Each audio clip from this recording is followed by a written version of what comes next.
Hello and welcome.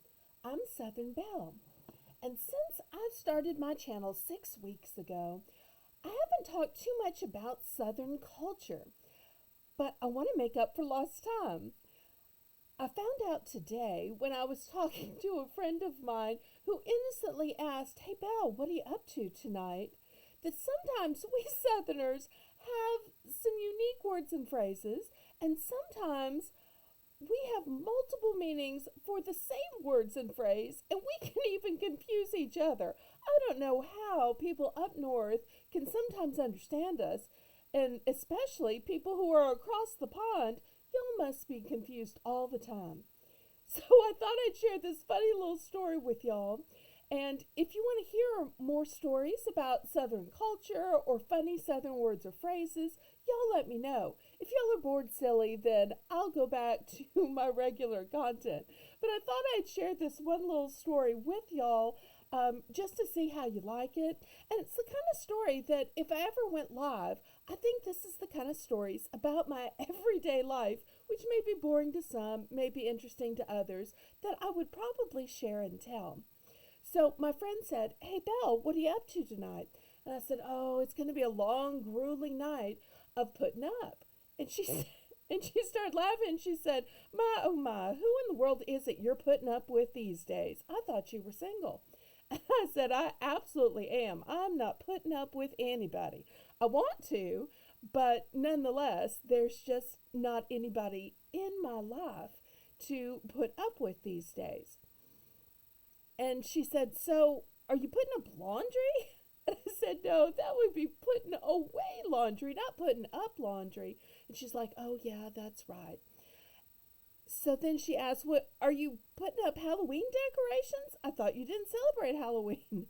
And I laughed and said, "I don't celebrate Halloween." And she said, "I know for sure it's too early to put up Christmas." And I said, "Yes, yes, it is." And so she's finally said, "Well, I give up. You tell me, what is it you're putting up?" Now, you're looking at the screen here. She and I had this conversation on the phone. So if she had had the ability to see these gorgeous strawberries that I got today, she probably wouldn't have been asking this question. I had to tell her that I got these strawberries, and so I was going to spend my night putting up strawberries.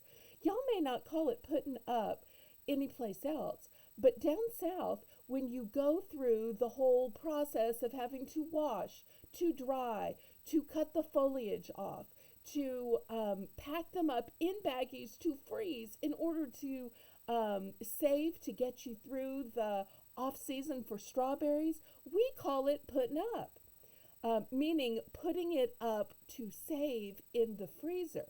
Now, this isn't just for strawberries. This is for any kind of fruit or vegetable. Once I finally told her, she laughed and told me a lovely story about how when she was a kid, her parents grew some crops in the backyard, one of which was corn, and it was a whole family project that they did. She said her part was shucking the corn, and she told all about the parboiling process, which I didn't quite understand, and then having to cut it off the ears, and then that they would freeze it, and they would slowly but surely use it because her dad thought that that corn was sweeter and better, or maybe just without pesticides, because he grew it with love in the backyard. And of course, growing things with love is just like cooking with love. Anyway, I suddenly started thinking that, we have so many words and phrases that mean different things to different cultures, different things even just within the own Southern environment. And so I got tickled by it. That's another phrase, is tickled. It actually has two meanings. There's the meaning of tickled, meaning happy. "Oh, I was tickled when they brought me this lovely gift," meaning tickled pink. And there's the meaning of where something had a funny, witty sound, where I got tickled by that comedian last night on The Tonight Show. Two different meanings, same word. So in the comments, you tell me, did you know the meaning of putting up? And if so, how many of the 5 different meanings that I gave in this video have you heard? And how many do you use personally? Also, did you know the 2 meanings of tickled?